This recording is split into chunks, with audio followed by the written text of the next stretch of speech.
morning, good morning, good morning. Setting up some stuff here. Hold on. There, almost there. Go.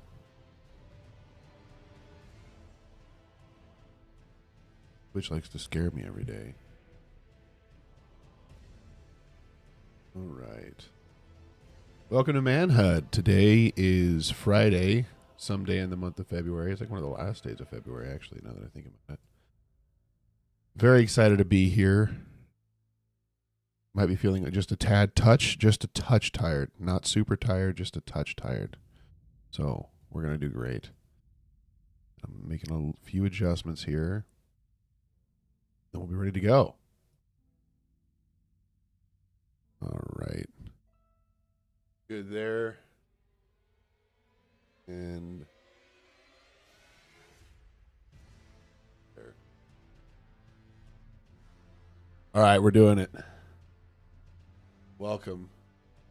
Welcome to Manhood. We're going through Luke chapter 9 today. Oh, here, let me see something. Luke chapter 9.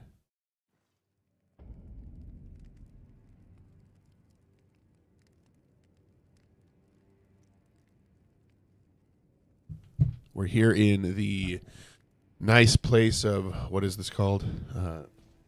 Volcano Manor as well. And then I've got to go to I should probably go talk to these people first. Hold on. He's not going to be nice to me, though. We rarely receive visitors. Fascinating. So, talk about the burden Nope, of grief nope, if you have. nope, Rise nope. with us.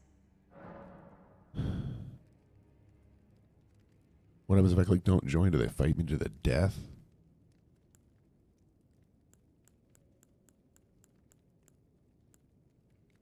Your decision is now you There you belong. go. The drawing room. I am Tanit.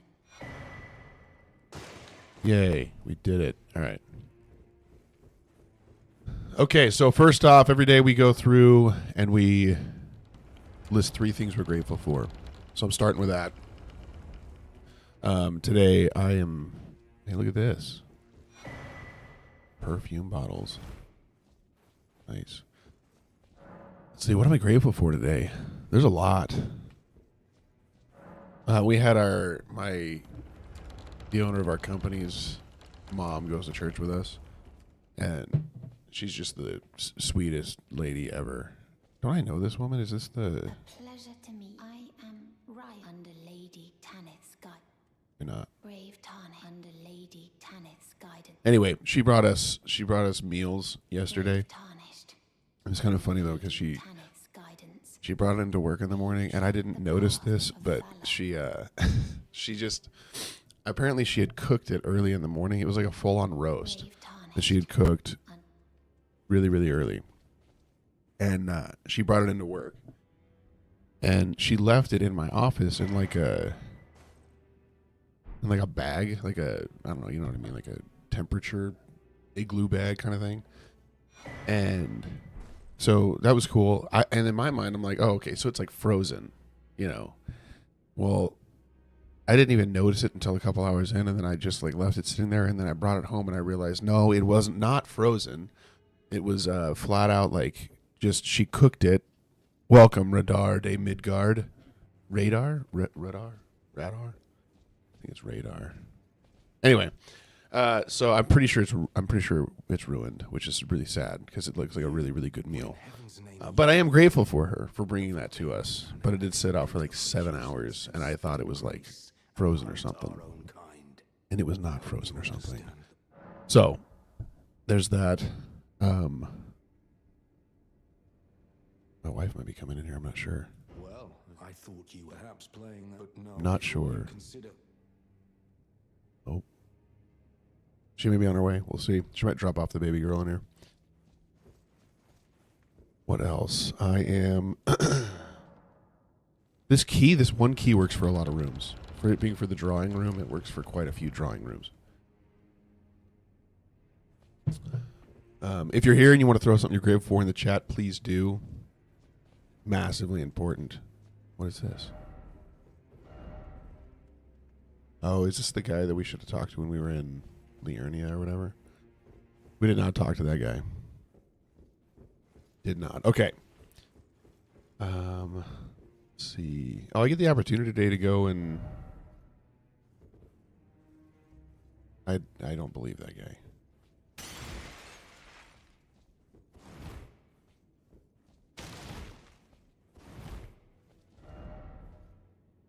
Here. I don't know what that means. Good morning, Bull's mom. Welcome. Glad to have you here. Oh, sorry. I get to go to a men's ministry meeting this morning. Very excited about that. Very thankful for that. And I'm grateful for... What am I grateful for? I gotta find the third thing in my mind. Hold on. Let's see. Oh, I am grateful that we can just like Google search whatever we want. Wow, I got a GG from Radar. Thank you so much, man. Happy to have you. Oh no, I'm getting attacked. Hold on.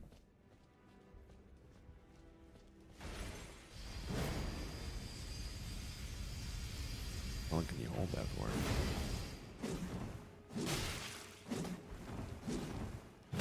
Ouch. Okay, that felt a little off, but that'll be okay. Yeah, I'm thankful for the ability that we can Google search things. I make use of it a lot. Okay, we're going to be in Luke chapter 9 today.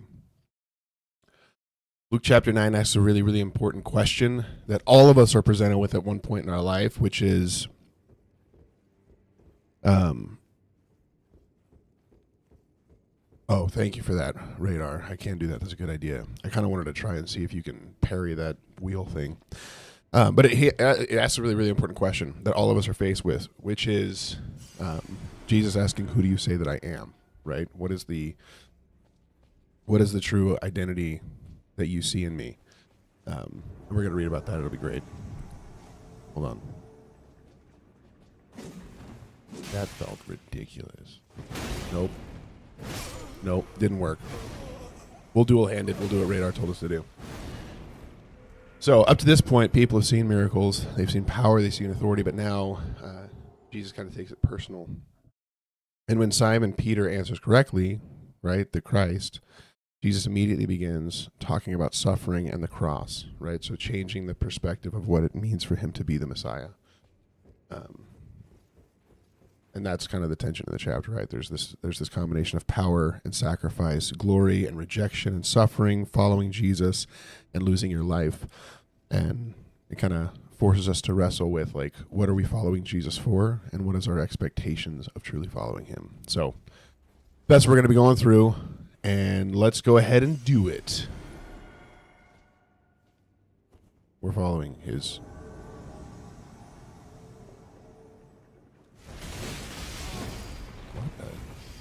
That seemed off.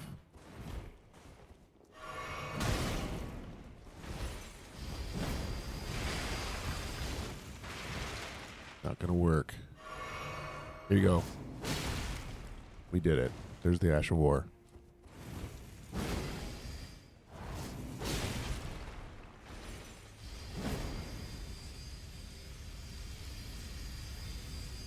All right. How long can you hold that?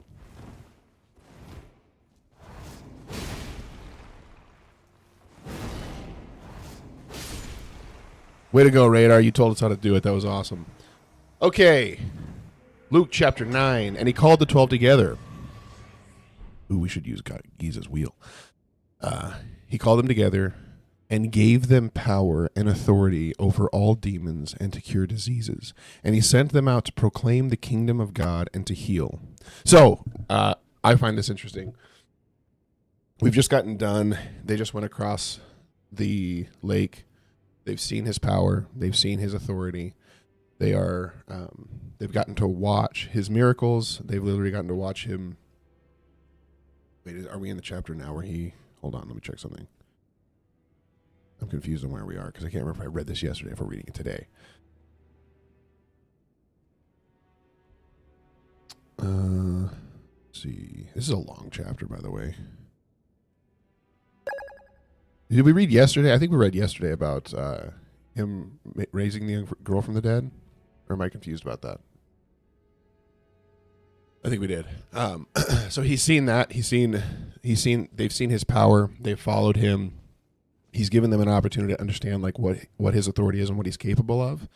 And now we see this transition starting to happen. What does this do? Nothing. Okay. This transition where he's like, okay, it's time for you to go out. And he doesn't just send them out with like baseline authority, like, hey, go and just in my name speak to people. He literally gives them the power over demons and to cure diseases, so the power of healing and of freedom he sends them out with. And so he really is playing the role of like what a rabbi would play, where people would follow him and then the rabbi would send them out. Okay. And this also gives like the concept of like his kingdom expanding, right? He has now ambassadors going out into the world. So it's becoming larger. We got to roll through all these tables real quick and then we'll get back to reading this. Hold on. 1 second. Okay, we're good to go. We can keep on. So he said to them, take nothing for your journey, no staff, nor bag, nor bread, nor money, and do not have 2 tunics. No need to plan ahead. You don't need to. And whatever house you enter, stay there, and from there depart. And whenever they do not receive you, okay, keep going this way. Whenever they do not receive you, when you leave that town, shake the dust off your feet as a testimony against them. What this means, just so we're all on the same page here, I don't know how to actually get to Rykard. Do I have to like actually go and do this thing to get there? The letter, that is the task. The volcano. You will be compensated once the deed. If you are loath to hunt your own kin, but you must leave this house at once. This is a war. We have no place for them. All right, I think I do. A new map has been found. Look at that. Okay. I feel like they usually do it over here, right? Is it this? This one right there. That's where we're going. That's where we're going.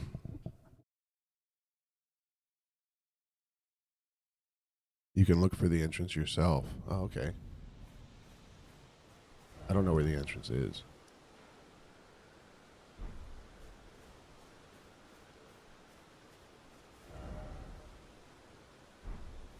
All right.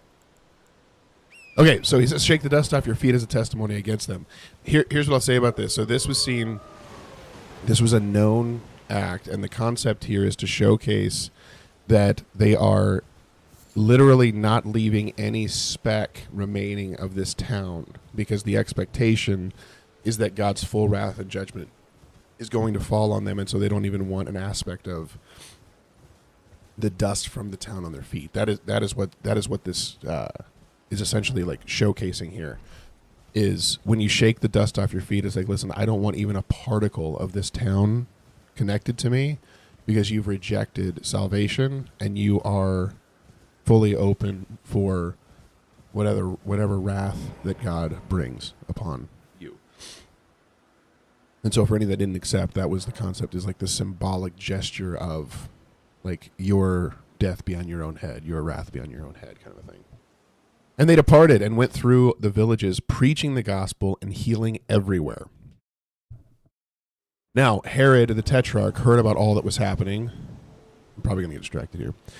And he was perplexed, because it was said by some that John had been raised from the dead. You don't remember? Nope, that didn't work. There we go, we got it.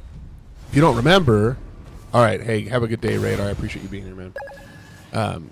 Herod is the one who had John the Baptist killed. Goodness, that was scary. So when he hears, hey, there's this guy out here doing all this crazy stuff. Oh man, I should let him do that. No, that was terrible. Hold on. Oh, I didn't actually rest. There's a guy out here doing all this stuff, and he's like, oh, and then he starts hearing, this must be John the Baptist come back. And there would be definite fear there, right? All right, 1 second. All right, we're good to go. By some, that Elijah had appeared. No.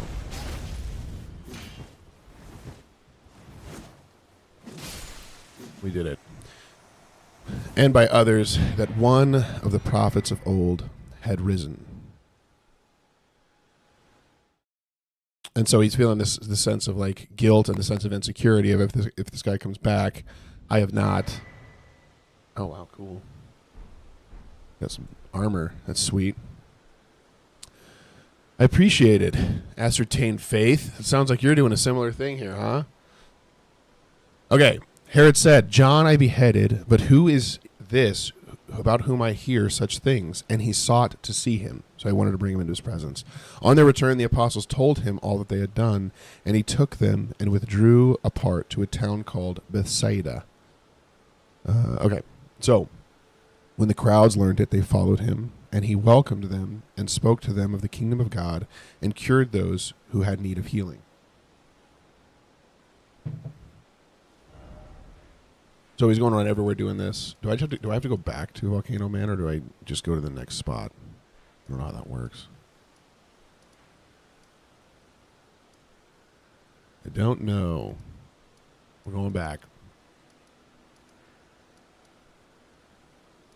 I don't see anyone. I think we're going to go back. Let's see what happens. Okay. Now the day began to wear away, and the 12 came to him and said, Send the crowd away to go into the surrounding villages and countryside to find lodging and get provisions, for we are here in a desolate place. You've completed. I am pleased. Mm-hmm. This is your reward. Oh, I didn't know they gave us cool stuff. That the way is tainted is the truth. Do I have to get another one? You are a recusant true. I am pleased. Now you are I am pleased. Okay. Let's go back into this room real quick and see. What build would I recommend for a beginning player? Well, I'm not sure I'm the guy to do that. This is like the most, other than like a strength giant club build, this like Dex Faith thing with this Bloodhound's Fang is like the most like basic build ever. Because essentially what I'm doing is I'm trying to read the Bible while playing this game. That would be crazy. Don Juan, a Souls game with Bible stories. Souls games are actually extremely reflective of just the concept of the gospel as a whole. That's what I've always noticed is like you're somebody traveling through a land full of people who seem alive but are dead. Yeah, like the aspect of like going hollow of our soul being dead, but us being in technicality alive. Now it's a little different because instead of going and spreading the good news and bringing life, you were in essence just killing all of them over and over again. But there's some reflective things there. So it's somewhat similar. I don't know where this thing is.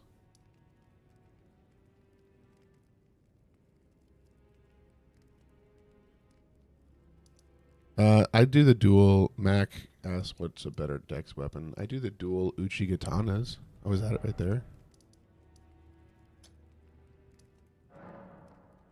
Let's go over there. Okay. So we're at a desolate place. Jesus says, you give them something to eat. And they said, we have no more than 5 loaves and 2 fish unless we are to go and buy food for all these people.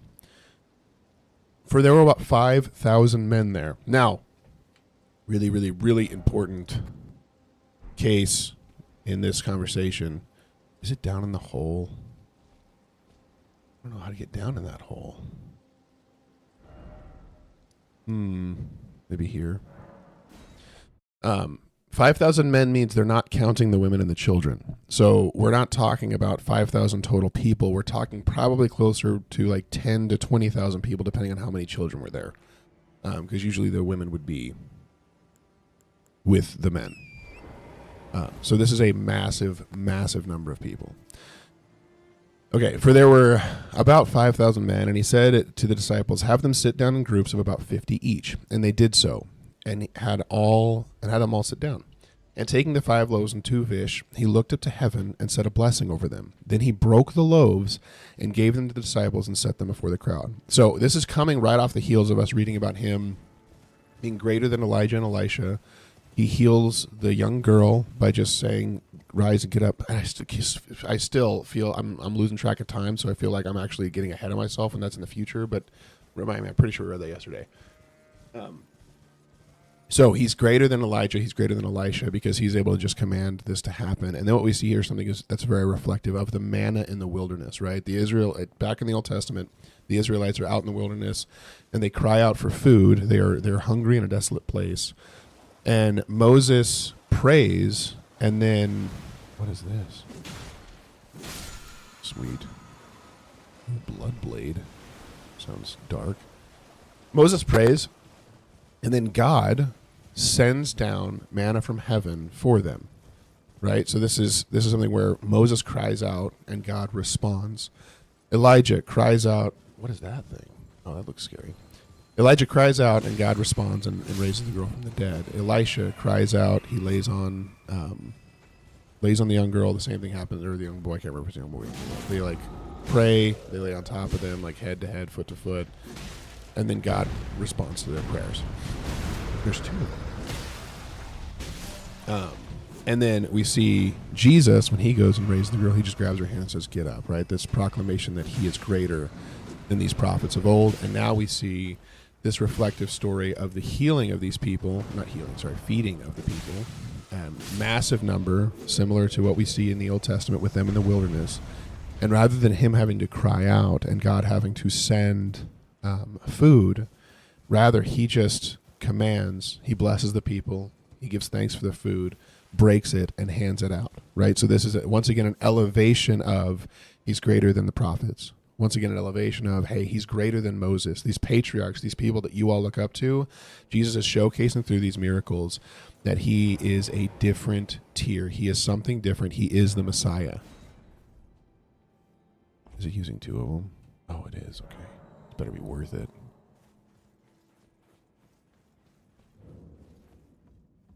Old Alta's Tunnel. Okay. What else do we got here?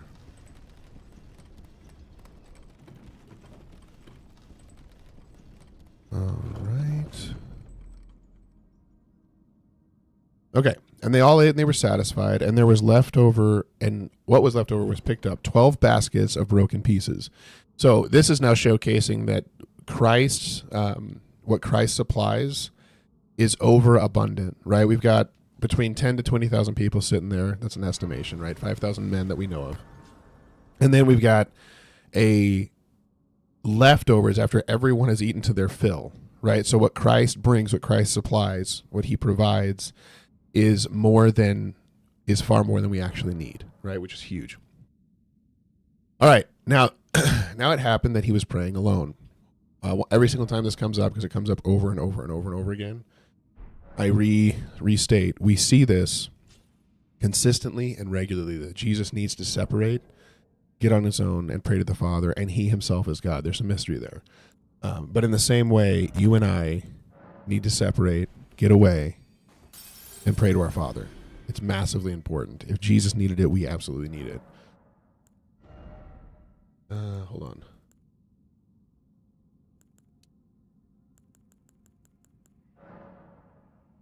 Okay. I gotta see if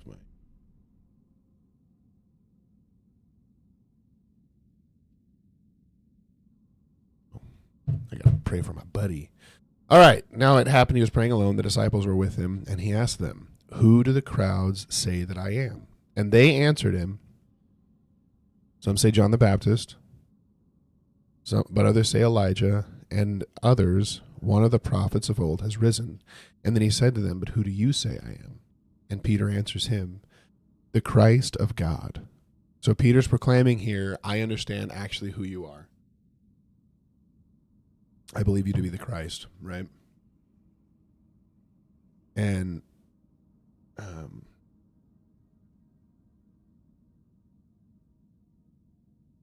Okay, so what does Jesus say to him? Sorry, I'm on a page over. I'm going to go over one. And he strictly charged him and commanded them to tell this to no one, saying, the Son of Man must suffer many things, and be rejected by the elders and chief priests and scribes, and be killed, and on the third day be raised. So upon Peter's proclamation of who of who Christ is, we see something really, really unique, right? He commands them, don't tell anyone. And one of the things that if y'all aren't aware of what the expectation was of the people of Israel, it was that the Messiah was going to come, and was going to come in like a mighty conquest, like a warring king, similar to like Saul, David, the kings of old, and bring freedom, just physical freedom, to the people of Israel, right? So he would come and take them out of their captivity. Right now, they are literally stuck in captivity of the Roman government. And so this is, in their mind, and I don't want to get hit by that. Just give me a second. So they're looking for this, and so he tells him, hey, do not tell anyone what you just said. Don't share it.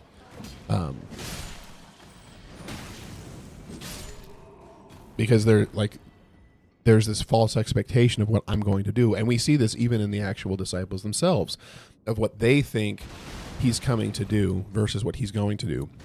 And then he completely flips the script in the story, right? So he's sitting there and he's like, hey, y'all, you're correct in what you say, and I'm thankful that like God has revealed this to you, but keep it to yourself, because you have an expectation that I'm going to come in power and glory here on this earth, in this life, take a kingship, remove the religious and governing authorities that are abusing what they're doing, and make you guys physically free. And I'm actually here to do far more than that. I'm here to free the slaves and those who are dead, bring them back to life spiritually, and provide a path for all men to come to God, right? It's different. And he explains, I must suffer many things, right? And this connects to what he says here, that connects directly to Isaiah 53, which says, who has believed what he has heard from us, and whom has the arms of the Lord been revealed? For he grew up before him a young plant, and like a root out of dry ground. He had no form or majesty that we should look at him, and no beauty that we should desire him. He was despised and rejected by man, a man of sorrows and acquainted with grief. And as one from whom men hide their faces, he was despised, and he was esteemed not. Surely he has borne our griefs, he has carried our sorrows. Yet we esteemed him stricken, smitten by God, and afflicted. And so Jesus is opening the lid of like what's actually happening here, and explaining, hey, this is not going to be what you're expecting it to be. Right? And he says, I'm going to be rejected by the elders and chief priest and be killed. He flat out tells them, I'm going to die. And we're in chapter 9. Bear in mind, like we've got until like what, chapter 19. So this is early on, or there's still quite a bit of time to pass before we get to the point of this happening. And he's letting them know, hey, this is not going to go how you imagined it to. And so, hold on, which way do I go? What's over here? Be wary of dog. You need to pull out this magma thing real quick. 1 second. There we go. And then he says he'll be raised. And he said to them all, if you would come after me, if anyone would come after me, let him deny himself and take up his cross daily and follow me. So far before we see any element of him going to the cross, he tells them straight up, if you want to follow me, you're going to have to take up your cross to do that. Excuse me. All right. For whoever would save his life will lose it, but whoever loses his life for my sake, he will find it. Sweet. This is a big area. Paid a lot of money to get in here, too. Hold on. Watch this. Parkour. All right. What does it profit a man if he gains the world, yet loses or forfeits himself? For whoever is ashamed of me and of my words, of him the Son of Man will be ashamed when he comes in his glory, and the glory of the Father and of the holy angels. But I tell you truly, there are some standing here who will not taste death until they see the kingdom of God. Now, there are two ways to look at that. One of which is just the concept of him dying and being raised, right? And we'll leave it at that. Actually, that's one of the key ways to see it. They want to see the kingdom of God coming. Now, about 8 days after these sayings, he took with him Peter and John and James and went up on the mountain to pray. And as he was praying, the appearance of his face was altered and his clothing became dazzling white. So we're getting to see the graciousness to the apostles to be able to showcase, hey, they've been given power. He's literally told them that he is the Messiah. And now he's bringing them with him to reconfirm this identity, to continue to keep faith in them and keep faith high in them. And behold, two men were talking with him, Moses and Elijah, who appeared in glory and spoke of his departure, which he was about to accomplish at Jerusalem. So we're seeing a total shift, right? The apostles are given just enough time to... Oh my goodness, no. Just enough time to understand who he is, his power. Then they're given the authority. Then we see like, oh my... I do not like dogs, man. In this game. I don't like dogs in this game. And then they're sent out, and then we see immediately there's this shift and transition of him moving from just going and speaking his word to planning and preparing for what he's actually come here to do. So he's speaking to Moses and Elijah of his departure, which he was about to accomplish at Jerusalem. You'll also see, like, Luke calls out uniquely here that Jesus was out to pray when this transfiguration happens, which I find interesting as well, because the others I don't think call that out. That's what he was there for. All right. Oh, the other thing is Moses and Elijah appear, right? So the last couple of chapters we've been seeing him establish himself through miracles as greater than both. And then what we also see, which I find interesting, is Moses represents the law, Elijah represents the prophets. So we've got this moment where Moses and Elijah are coming in representing both the law and the prophets, and Jesus came to fulfill the law and fulfill the prophets. And now the disciples or the apostles are getting to see this kind of culmination of all of these things in one place. So we've got the king, the prophet, and the law all being fulfilled kind of in one moment, in one spot, symbolically. All right. Now, Peter and those who were with him were heavy with sleep. But when they became fully awake, they saw his glory and the two men who stood with him. And as the men were parting from him, Peter said to Jesus, Master, it is good that we are here. Let us make 3 tents, one for you, one for Moses, and one for Elijah, not knowing what he said. So the dude's just trying to be helpful in some way, because I don't know if any of us would know what to do in that situation. So he's just like, hey, let me make you guys some tents to live in. Oh, look at this. Hold on. Oh, hello.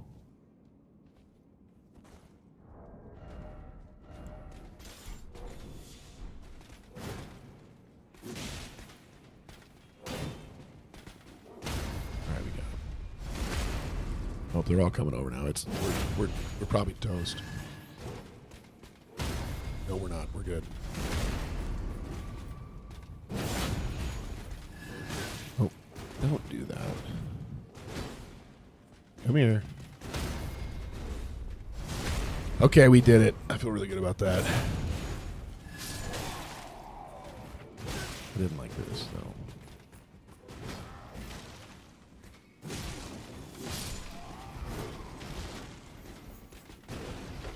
I gotta get out of this room real quick and I'll re-engage.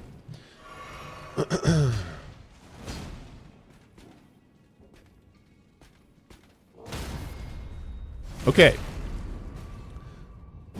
So, and as he was saying these things... Oh, he's trying to hit me with this. Okay. Alright, there we go. As he was saying these things, a cloud came and overshadowed them. So a cloud comes out of the blue.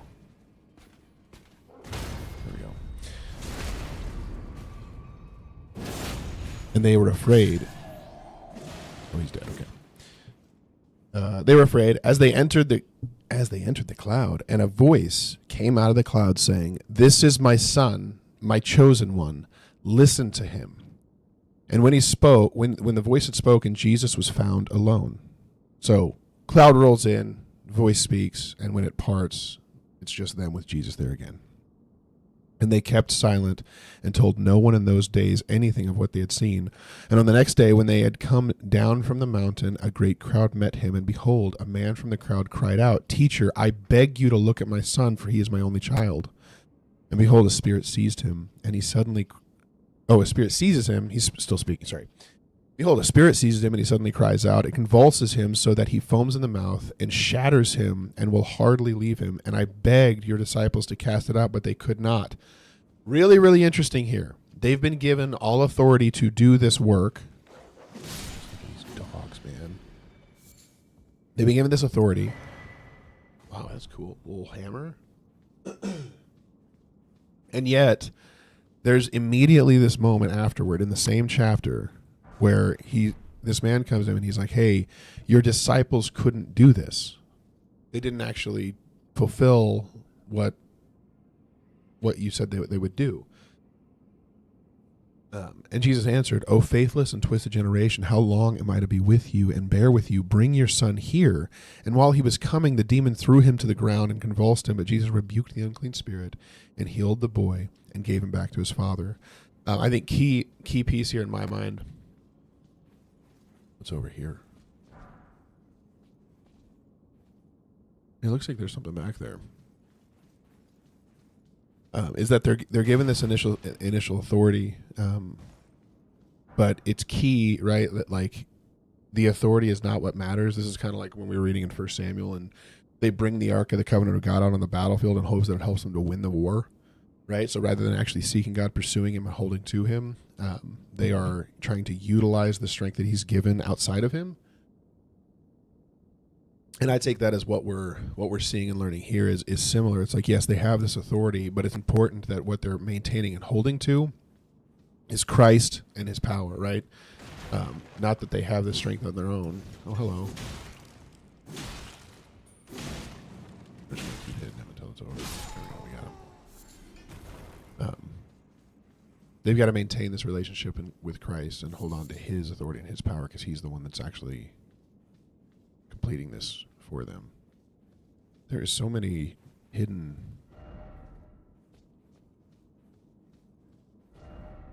pack ahead. Back out this. Oh, it didn't switch it.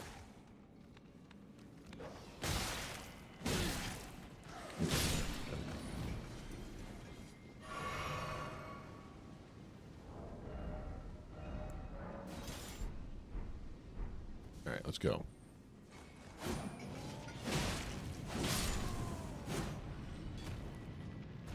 Okay.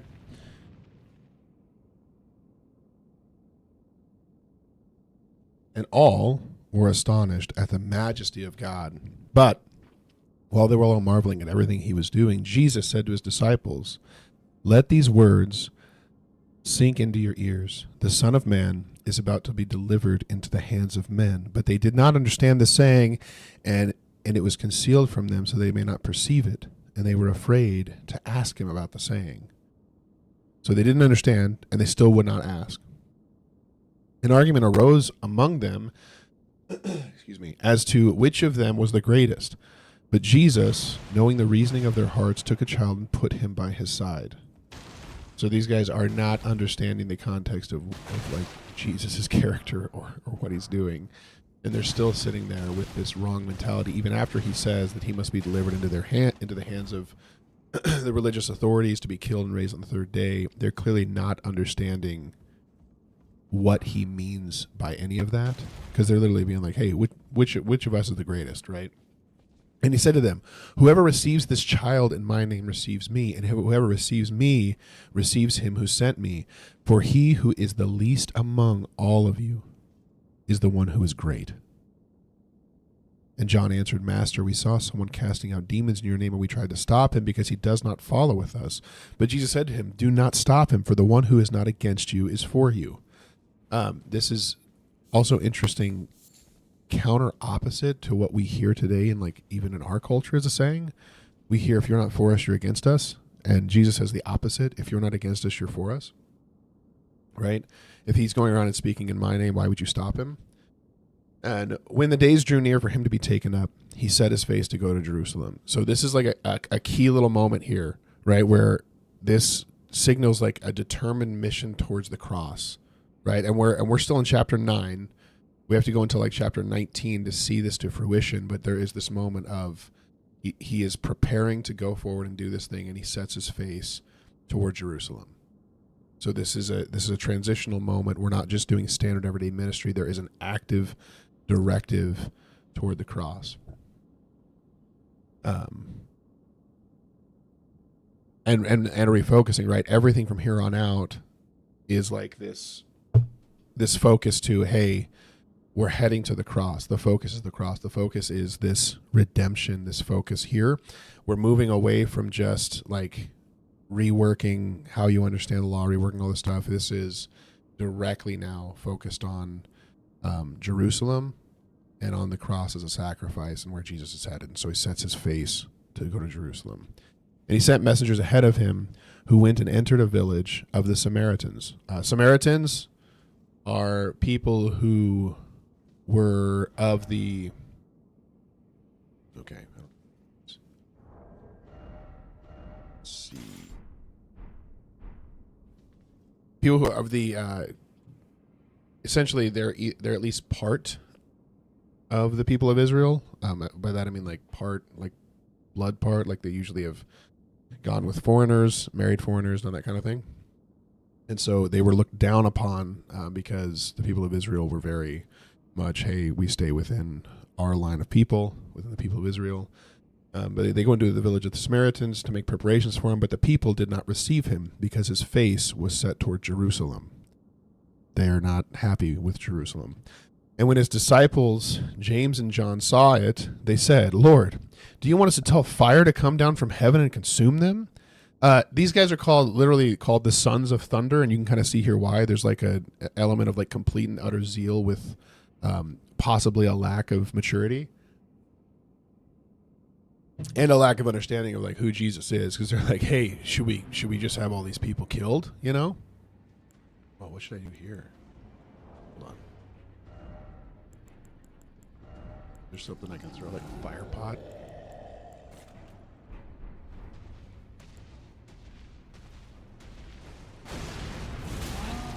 Ouch. Okay, well, that didn't work at all.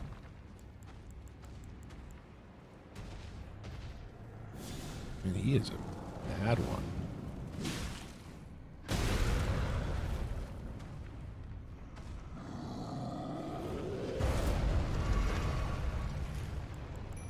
We gotta do something real quick. We're really gonna die. Ouch. Ooh. We got the wrong weapons for this fight. Do this. Maybe we don't. I didn't realize he had blood.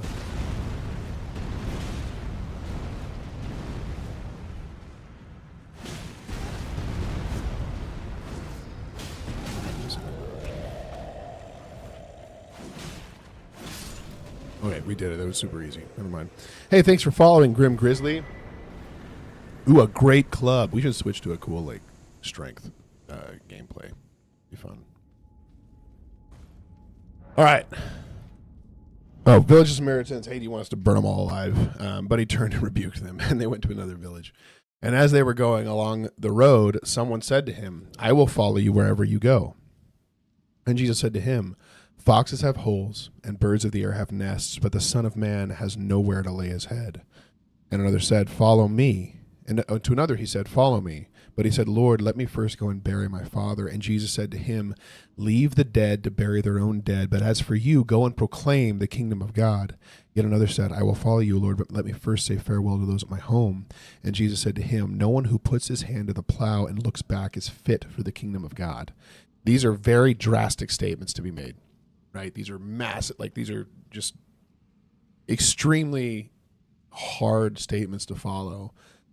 But one of the things that really stands out to me as I'm reading this is Jesus is now at this moment separating the element of, okay, I need left, this concept that you can just lightly follow him, and showcasing that there is something much, much, much more severe about following Jesus Christ in reality, right? It's like if you're not actually willing to leave all this stuff behind, if you're not willing to be without home, if you're not willing to be without the luxuries of your life, or saying farewell to all those around you, it's like, hey, there is something severe that happens when we're made a new creation in Christ. And I'm not saying you can't go and have a funeral for your father. Don't misread that. But the point he's making here is symbolically like severe, which is, hey, if you're not ready to leave this world behind to follow me, you can't do it, right? This is more than just, I'm not coming in the way that you thought I was coming into power. This is different. I'm coming into power in a way of, hey, you sacrificing everything to come and follow me. You being a completely different creation, a completely different creature. Gotta figure out where I'm going. This way? Let's try jumping up this thing. See where this takes us.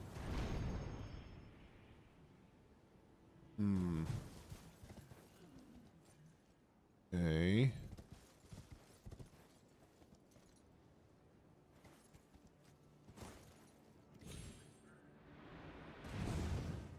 Is there a way over here? Or is it, I think this is just where it came from, right? Maybe not. Maybe not. What is this? This is the way. We did it.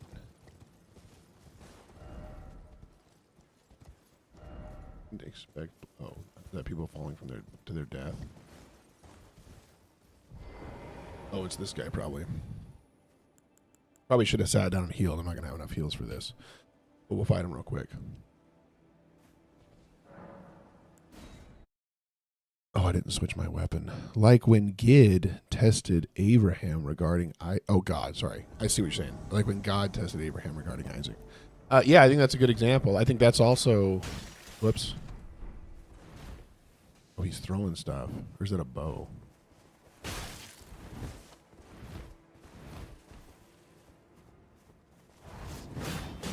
Nope. I'm stuck in a corner. I can't move. And I have Scarlet Rot. Yep, that didn't work out. Yeah, I think that's a great one. That's also extremely reflective of Jesus about that. It's all good. I call my son's name is Gideon, and I call him Gid all the time. So I was trying to read that as Gideon when you wrote that. Yeah, I think that's an excellent example. Okay. Life application here. A couple of things that stood out to me. Oh, we put right back on it. That's cool. Life application. Well, one of the things that stands out to me is kingdom authority comes with dependence, right? They're given total authority to cast out demons, and yet somehow they're not able to do it. And we see that. I think we can see that in our own life as well. Is like, are we truly dependent on Christ, or are we existing within some element of our perceived authority of His freedom, without truly relying on Him? And that can lead to a lot of pain in our own life if we're not careful. Look at that. Thanks for following, Blades. Oh, hold on.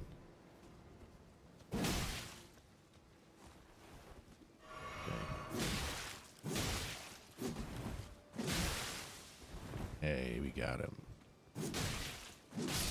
That was easy. Okay. Second.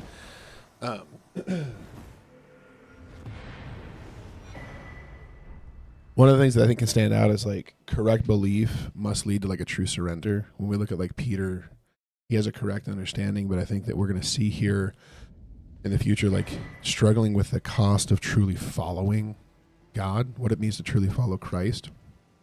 And so it's one thing, like even it strikes me that the demons proclaim the same identity that Peter does in this chapter, but the demons don't. They don't actually like surrender to Christ, and there's a difference there. So just understanding the nature of a being, right? Understanding that hey, Jesus was real, only takes us so far, right? That like it's a good start, it's a great start. But I mean, even the demons who are possessing the people and tormenting them believe that. Right? They know that to be true, and they cry out saying, "Don't torment us."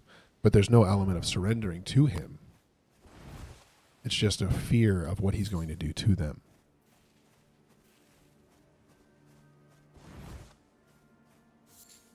All right. Let's see what else. Oh, greatness in God's kingdom doesn't look like the way that we imagine it to, right? This is not some sort of like prosperity gospel. This is not something where it's like, hey, everything's going to go flawlessly for you. You're going to have power. You're going to have authority. You're going to have money. You're going to be taken care of. It's like, no. What Jesus regularly and consistently proclaims and exclaims is that, hey, those who are going to follow me need to be prepared for absolute humility, for something to be perceived as shame. And we look at what ends up happening with the apostles after Jesus leaves this earth and goes and takes his throne. And man, every single one of them are killed, right? I'm pretty sure that's like all of them are martyred, or at least the vast majority of what we know of. They're tortured, and we see even in Acts and these things, they're praising God for. Do I not want to go that way? I want to find an area to rest. What does this say? Hold on. Lug City. We'll go down there. See how it goes.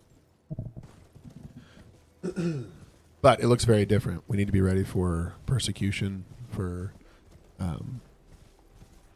being hated, you know. Who's going live? Bull just went live. Bull's mom, you got to go over and watch your son. Nice. Okay. Oh, also, following Jesus requires total commitment. That's one of the final things. That's one of the final things he talks about is it's like, hey, I'm not looking for some sort of partial following from you. I want some total commitment from you and only me. This feels like I was going to say this feels like an area where a boss is going to be.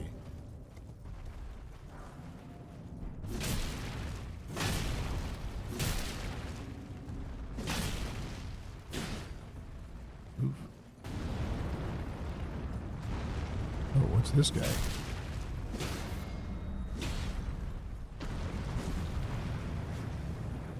Is he against me? I can't tell. Nope, get him. He is. Will this guy kill him?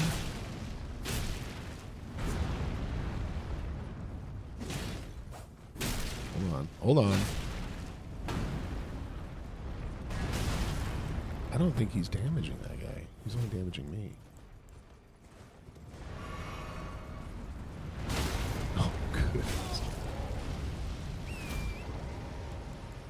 All right, one second. Everyone calm down.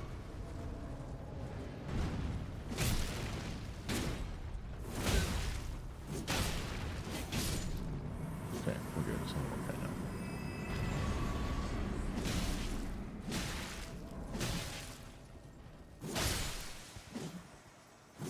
Okay, we did it. Great job, everybody. It's great to be here. Ant spur rapier. This looks like a hole. It's not.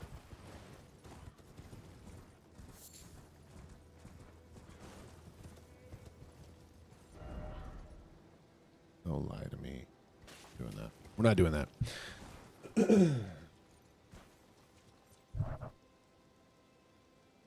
I do think that like everything kind of wires down to one thing, and it's changing. It's changing his people's perspective on who he is and what his purpose and role is. And I think that it's much easier to follow someone when you know that they're going to rise to an authority and power that you can then point to and ride the coattails of, which I think was the hope of a lot of the people. Right? He's going to rise in authority and power, He's going to lift us up, take care of us. And the reality is, their true shackles, they perceived as some sort of external physical thing, something that was holding them, something like in the religious authority or the governing authority that was holding them back, and they just needed to be set free from it. And in reality, every aspect of their shackle was internal, right? We were spiritually dead. Who cares about our physical position if we're spiritually dead and heading toward God's wrath and judgment? And so Christ turns this on its head, and it's like, hey, I'm not here to take away this, or to take a physical throne here on earth and just make you blind to your actual problems, right? Uh-oh. We lost connection. I don't know. I think we might be back. We lost connection for a second. But he's not here to like make you blind to your like spiritual ailment because now everything's taken care of physically and you can feel good and feel okay about everything. It's like, no, he's here to, gotta fix this 1 second. He's here to truly fix the internal part of you so that regardless of what's happening externally, we're taken care of, right? And I think that's the difference is like we've been set free to a point. You see this with the apostles at the end as well. We see that, hey, they've been set free and now they are totally prepared to go to the death for their faith and their belief. Right? Now they're totally prepared to lose everything for the sake of their for the sake of who God is in their life, you know. Anyway,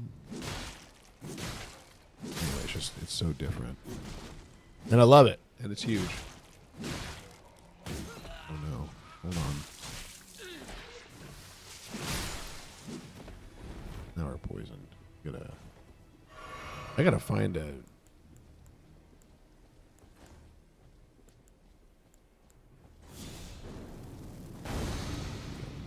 I gotta find a place to sit down. You know what I mean? Watch this.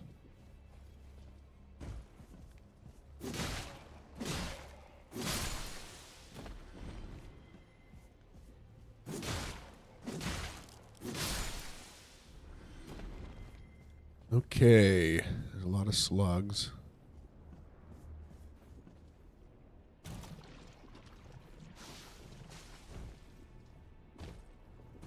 We did it. Oh, hello.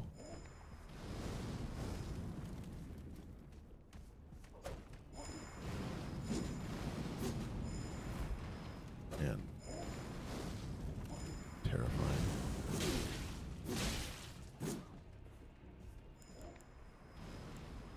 Hold on. Make this real quick and then we'll get back into it.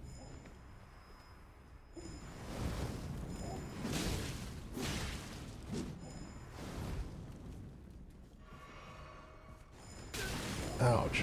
Okay. We're moving on. Not going to work. Oh, there's another one here.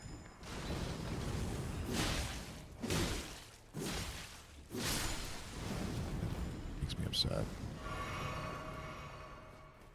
Okay. All right. Tomorrow morning, we'll be here more normal time. It'll be 6:30 a.m. Central. And we'll go through Luke chapter 10. A lot of good stuff there. If anyone has any prayer requests, let me know. I'm more than happy to say them. I don't even have to take my hat off today, so it'll be great. These are more annoying than anything. Thanks for being here, Fool's Mama.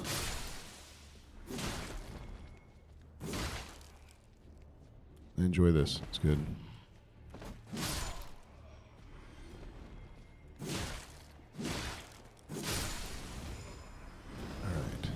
Come here.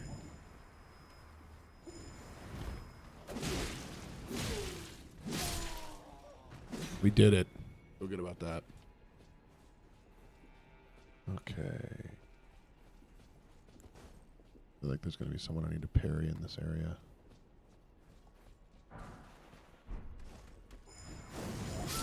Nope, I died to him. Okay. All right, it's time. I got to go and head out to a meeting. But hope you guys have a good day. Keep Christ the center focus of your life. Stay in step with the Spirit. And I'll see you tomorrow morning at 6:30. And probably be, wow, I'm way far back. We'll probably be fighting Riker tomorrow. Would be my presumption. As long as everything goes according to plan. So with that, love you all. Goodbye. Peace out. See you tomorrow.